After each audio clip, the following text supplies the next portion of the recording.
Salut les filles, j'espère que vous allez bien. Bienvenue au 5e épisode de Dimanche on lit. Aujourd'hui, je vous présente un livre que j'ai terminé récemment, donc je pense mercredi passé, et que j'ai vraiment adoré. C'était un livre que j'ai beaucoup aimé. Donc dans le fond, c'est Le goût du bonheur, Gabrielle de Marie Laberge. Donc ça ressemble à ceci. Et c'est un livre qui est sorti en l'an 2000 et par la suite, le deuxième tome, Adélaïde, est sorti en avril 2001 et Florent en novembre 2001 aussi. Donc c'est une trilogie. Moi j'ai juste lu le premier et j'ai adoré. Donc ça fait quand même longtemps que ma mère voulait que je lise ce livre-là parce qu'à chaque été, je vais dans le sous-sol puis je regarde la bibliothèque, je me dis bon, qu'est-ce que je pourrais lire? Puis là, à chaque fois, elle dit oh, tu devrais lire Gabrielle, c'est vraiment bon. Je sais pas, chaque année, j'étais comme ok, mais j'étais un petit peu réticente, mais c'est vraiment bon, puis je vous conseille vraiment de lire ce roman-là. Donc, je vais vous lire la 4e de couverture, puis après on va pouvoir discuter. Donc, Le goût du bonheur, Gabrielle. Québec, 1930. Gabrielle est mariée avec Édouard depuis bientôt 10 ans. Entre la maison de l'île d'Orléans et celle de la Grande Allée, elle mène une vie bien remplie, entourée de ses 5 enfants. De toute évidence, il s'agit d'un mariage heureux.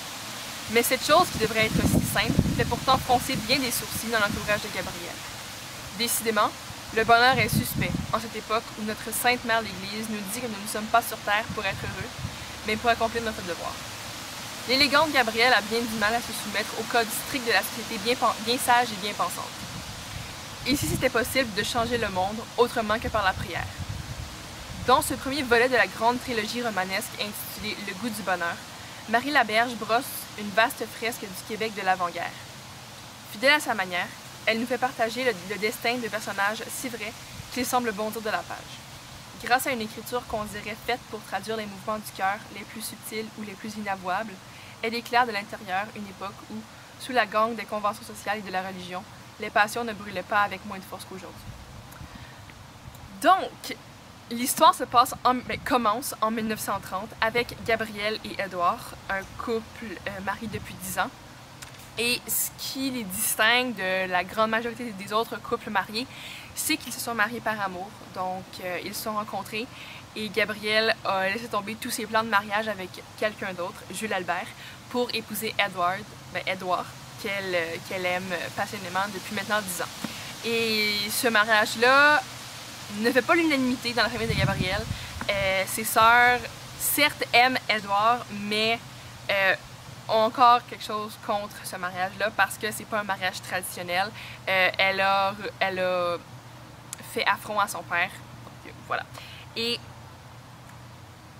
on est dans cette maison-là et dans le fond, c'est un couple qui sont très passionnés et tous les personnages sont vraiment très passionnés, ils sont super bien définis, puis c'est vrai, ils sont tellement vrais parce qu'ils sont tellement bien décrits dans tellement de sphères qu'on les reconnaît. Puis moi, Gabrielle, j'aurais voulu la connaître, ok? Ça avait l'air, dans le fond, c'est une grande dame remplie d'élégance, de tact, d'une gentillesse. Elle est un peu naïve, mais c'est ça qui la rend tellement attachante. Elle est super religieuse, mais en même temps, il y a des choses qu'elle ne peut pas comprendre, que la religion accepte. Puis on est dans un Québec très religieux, mais le Québec en 1930 était super religieux. La religion était omniprésente. Elle était à l'école, dans la santé, dans la charité, dans la politique même. Puis c'est un retour en arrière tellement véridique parce qu'il ne faut pas oublier justement qu'il y a 70 ans, même 50 ans, le Québec était vraiment très religieux. Puis vraiment, c'était la Sainte Mère l'Église qui régissait beaucoup de choses. Puis je sais pas, mais j'ai vraiment aimé retourner dans le passé, puis pas comprendre plus l'histoire du Québec, mais me plonger dans cette histoire-là. Et on aborde beaucoup d'éléments historiques par rapport aux politiques de charité, par rapport à la lutte pour l'obtention du droit des femmes. Puis toute l'histoire, elle est très bien centrée. Il y a beaucoup de péripéties, mais c'est pas trop lourd. Le rythme est excellent. Puis je vous dirais qu'au début, j'aimais ça, mais j'étais pas autant captivée que durant les 250 dernières pages. Vraiment, à la fin, je ne voulais plus m'arrêter parce que je voulais savoir qu'est-ce qui allait se passer, comment ça allait se terminer. Puis on ajoute beaucoup de personnages au fur et à mesure, mais les personnages, ils sont pas trop, puis ils viennent vraiment bien se joindre à l'histoire, puis l'alimenter, puis c'est vraiment, vraiment plaisant à lire. Il n'y a pas de clichés dans l'histoire. Ben oui, ok. Il y a des clichés, mais c'est des clichés qui ont leur raison d'être, parce que justement, on parle de l'Église, on parle des femmes en 1930 et jusqu'en 1900, je pense, 40 environ. L'histoire dure à peu près 10 ans. Puis, moi, ce qui m'a perturbée, ou ben, pas perturbée, mais on voit pas le temps passer dans l'histoire, je trouve. Puis, tu sais, on passe de l'été à l'île d'Orléans jusqu'à Noël à la Grande Allée à Québec. Puis, j'ai juste vraiment aimé ce livre-là parce que les personnages sont tellement vivants. Il y a des références historiques que j'ai beaucoup aimées. C'est juste un roman qui... c'est pas une petite lecture... Bon, c'est pas dur à lire, okay, ça se lit très bien, mais c'est pas une lecture légère, dans le sens négatif du terme. Okay? Puis vraiment, je vous conseille de le lire, c'est vraiment, vraiment excellent. Donc, je sais pas combien ça se vend. Vous pouvez le louer sûrement. Oh, puis okay, il y a des phrases dans le livre qui m'ont tellement marqué. C'est tellement beau ce qu'elle a écrit. J'étais là, waouh, c'est magnifique. Puis vraiment excellent. C'est ça.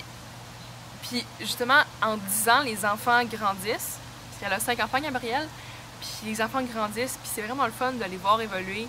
Puis tu sais, il y a des personnages qu'on aime, d'autres qu'on déteste un petit peu, mais c'est la vie en même temps, puis dans ce livre-là, il y a vraiment toutes les sphères de la vie qui sont abordées presque, puis c'est vraiment touchant, puis oh, c'est trop bien. Vraiment, c'est excellent, puis je vous conseille. C'est pas mal ça. Donc, vraiment, Marie Laberge pour Gabrielle, excellent livre, je vous conseille.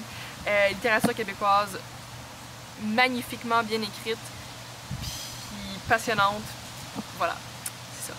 Donc, j'espère que ça vous a plu comme petite critique littéraire de Le goût du bonheur, Gabrielle. Puis, sinon, on va se revoir la semaine prochaine, ben, très bientôt pour une autre vidéo. Puis, c'est ça. Donc, bonne lecture les filles, bonne fin de journée. Puis, à la prochaine. Ça, bye les filles.